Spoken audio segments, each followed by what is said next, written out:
Shalom, saudaraku yang terkasih di dalam Tuhan. Kalau kita cermati kehidupan kita, saudaraku, seringkali kita terjebak di dalam rutinitas hidup.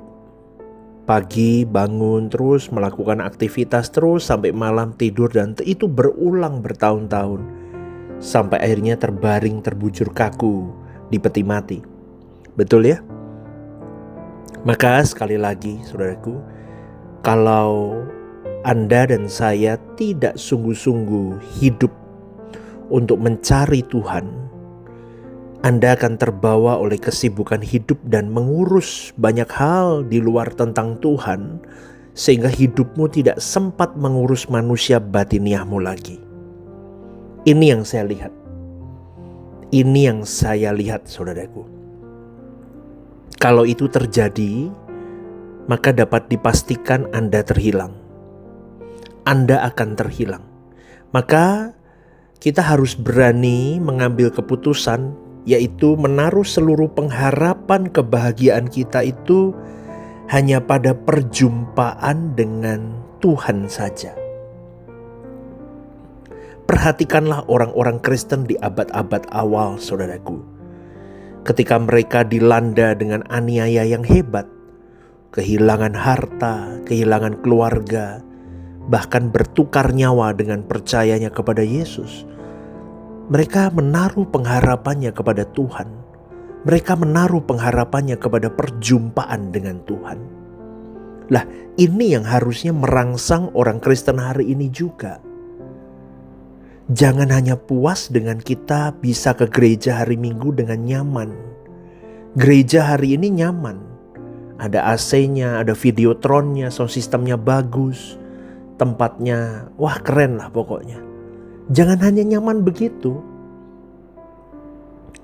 Kalau kita di-shake oleh Tuhan, digoncang kehidupan kita, kekristenan kita suatu hari nanti kalau diizinkan, kita tidak lagi mudah beribadah. Masihkah kita setia? Lah itu yang harus ditanyakan di dalam pribadi kita terdalam. Makanya saya selalu mengajak kepada para pelayan Tuhan, terutama di gereja yang saya layani, jadi warrior. Jangan lembek dong, dikit-dikit gugur, dikit-dikit mundur, dikit-dikit rontok. Jangan. Kenapa? Kamu belum digoncang sampai di titik nyawamu ditaruhin untuk Tuhan. Kamu baru hilang harga dirimu. Kamu baru hilang nama baikmu. Kamu baru hilang, tergores egomu. Kamu belum sampai di shake atau digoncang sampai tukar nyawa kamu ikut Tuhan. Atau kau mati. Lepasin Tuhan atau kau mati. Belum di situ. Lah itu masih level-level kecil kalau tentang ego, nama baik. Maka harus berani, saudaraku. Maka haruslah kau taruh pengharapanmu kepada Tuhan. Itu kerinduanmu, cita-citamu, hasrat hidupmu. Berjumpa dengan Tuhan. Menikmati Tuhan. Dinikmati Tuhan. Lah itu loh, saudaraku. Maka sekali lagi, saudaraku, kalau kita punya kesempatan untuk meraih dunia dan menikmati segala keinginannya, tapi kita justru memilih, kita dipanggil untuk meninggalkan dunia. Coba loh. Kita itu punya kesempatan sebetulnya. Tapi kita dipanggil untuk meninggalkan dunia yang bisa kita raih, yang bisa kita nikmati, demi menunjukkan kesetiaan kita sama Tuhan. Itu yang susahnya, saya selalu ngomong susahnya jadi orang Kristen. Bukan orang Kristen KTP loh ya. Orang Kristen yang sungguhan. Pengikut Kristus, menghidupkan roh Kristus, atau boleh saya katakan spirit Kristus.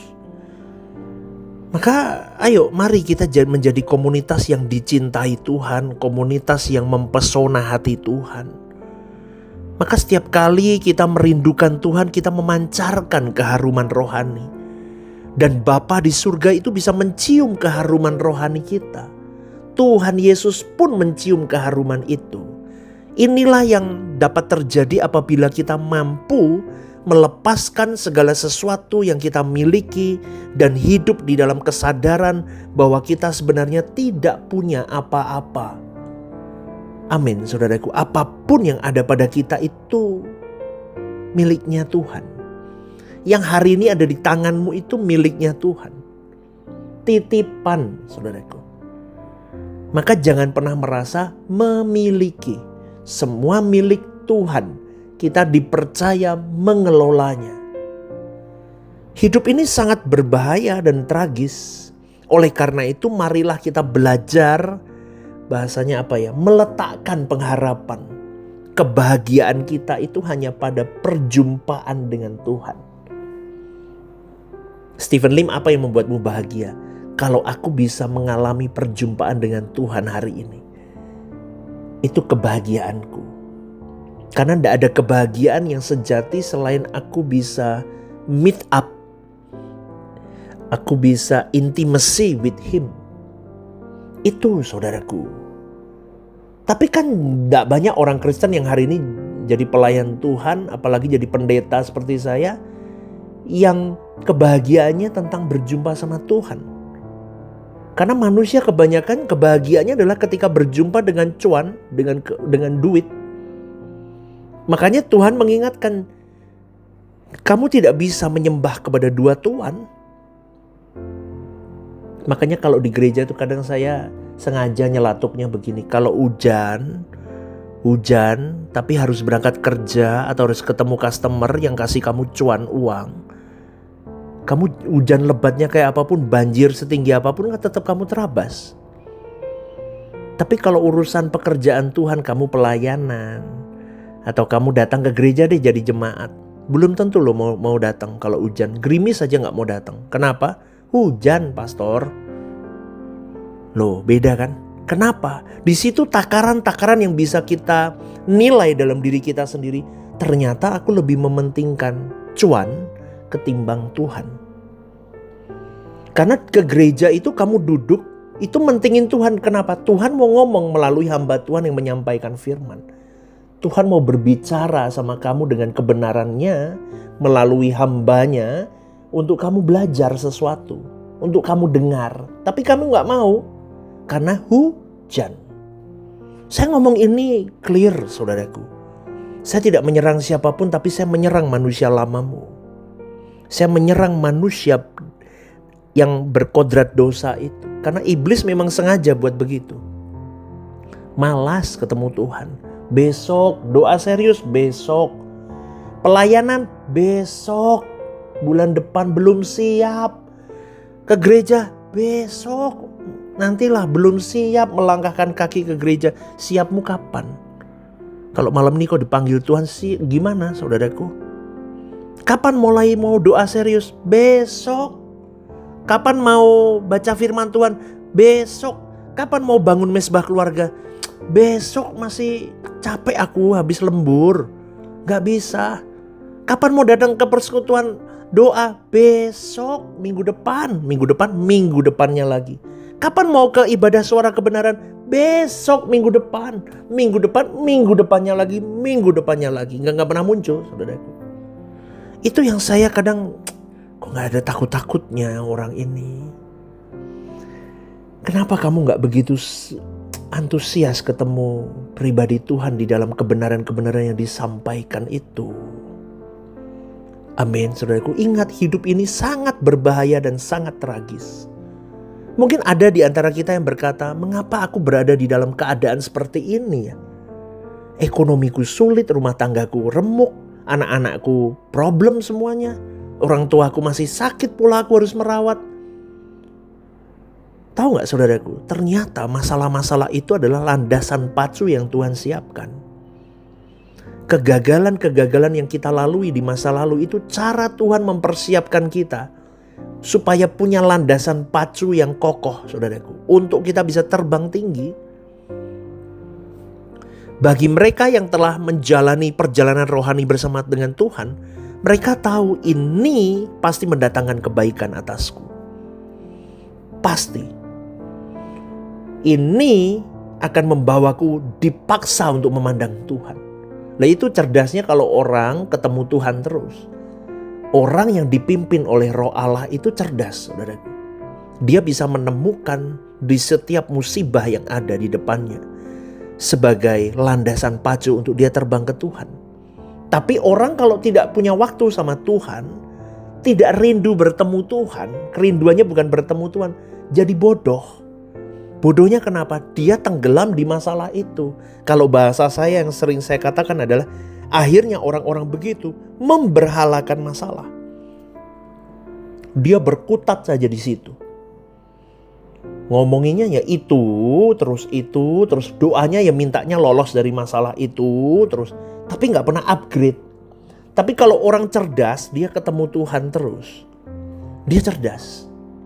Dia akan kejar Tuhan, tanya sama Tuhan, maumu apa dari masalah ini Tuhan. Beda kelas, saudaraku. Tapi itu kan pilihan. Makanya kalau di GSKI Rehoboth Semarang saya ajarkan itu terus. Gak tahu deh gimana respon dari jemaat, tetapi saya percaya dengan pemahaman seperti ini, ada banyak orang-orang yang mulai upgrade hidupnya. Kerohaniannya upgrade. Saya lihat sendiri kok. Upgrade. Maju, stepping forward. Dia mulai mengerti bahwa hidup ini tentang Tuhan, bukan tentang masalah. Hidup ini bukan tentang lolos masalah, tetapi semakin dewasa dari masalah itu. Maka kalau semakin dewasa, maka masalah itu bukan lagi jadi masalah, tapi jadi batu pijakan untuk melompat. Amin, saudaraku. Ya itu loh. Ya, makanya ciri utama dari orang yang menaruh kebahagiaannya pada Tuhan itu, dia selalu menyediakan waktu untuk bertemu dengan Tuhannya. Ia tidak tergesa-gesa, tidak bisa cepat-cepat. Kalau bisa pun dia ingin berlama-lama di hadirat Allah. Maka orang-orang model begini mampu menembus awan, saudaraku. Dia mampu mengalami perjumpaan yang nyata dengan Tuhan. Tapi kalau orang Kristen yang asing sama Tuhan gak mungkin mampu, saudaraku, begini. Gak mungkin. Tuhan bisa tanya siapa kamu. Ya, jangan asing sama Tuhan makanya. Makanya selalu saya katakan, baca firman, punya waktu, duduk dekat kaki Tuhan. Meskipun kita belum pernah melihat Tuhan dengan mata jasmani, tetapi kita telah merasakan hadiratnya di dalam roh. Dan kita tahu itu Tuhan yang bekerja di dalam hatimu, batinmu. Karena memang hanya Tuhan yang punya hadirat seperti itu. Hadirat yang telah kita nikmati setiap hari. Dan perjumpaan itu sungguh dapat terjadi, saudaraku. Trust me, ketika kau luangkan waktumu 5 menit pertama, 30 menit pertama, 1 jam pertama, kau bisa terbang tinggi, saudaraku, melintasi segala awan dunia. Ketika hidupmu bersih, ketika kau tidak lagi terikat dengan percintaan dunia, kau bisa menikmati dan dinikmati Tuhan. Pastor ngomong aja, saya mengalami, saudaraku. Apalagi kalau buntu jalanmu, apalagi kalau remuk hatimu, itu semakin indah, semakin cepat.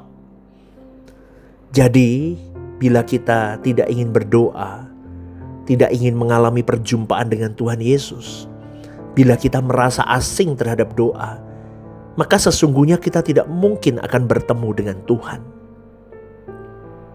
Kita sedang menunjukkan gejala sebagai orang yang akan mengkhianatinya. Kita masih bisa berubah oleh pertolongan Roh Kudus melalui renungan-renungan begini.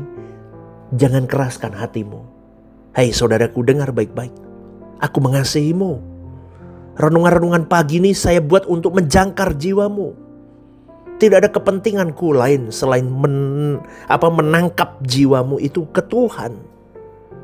Maka kalau kau dengar renungan-renungan begini, jangan sambil lalu dengan senyuman sinis kau berkata, "Alah, gak usah urusan Tuhan." Dengar baik-baik.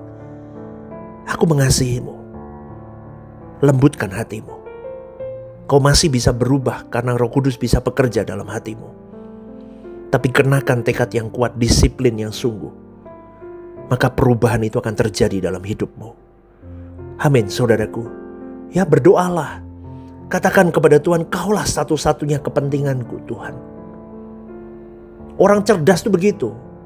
kepentingannya yang punya segalanya. Bukan sibuk dengan hal-hal tentang dirimu sendiri. Yang cerdas itu tahu kebahagiaanku Tuhan satu-satunya. Yang cerdas itu ketika orang bisa berkata, hukum hidupku ya Tuhan itu sendiri.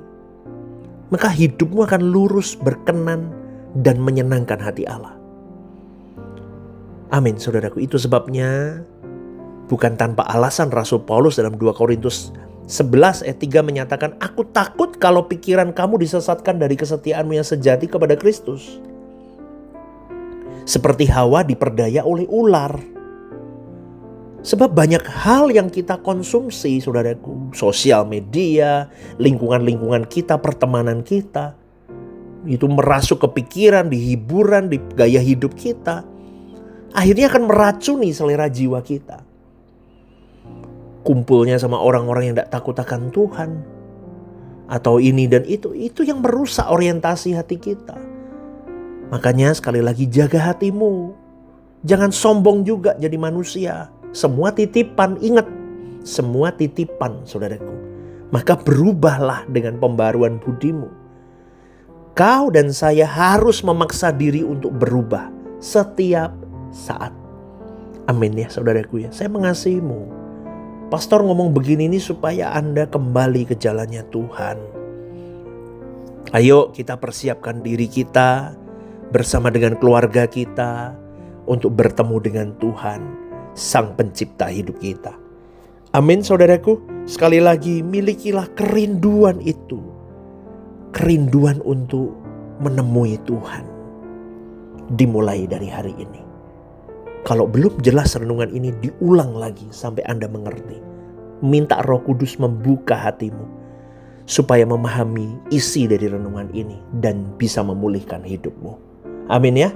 GSKI Rehoboth Semarang, One Vision, One Heart for Harvesting. God bless you.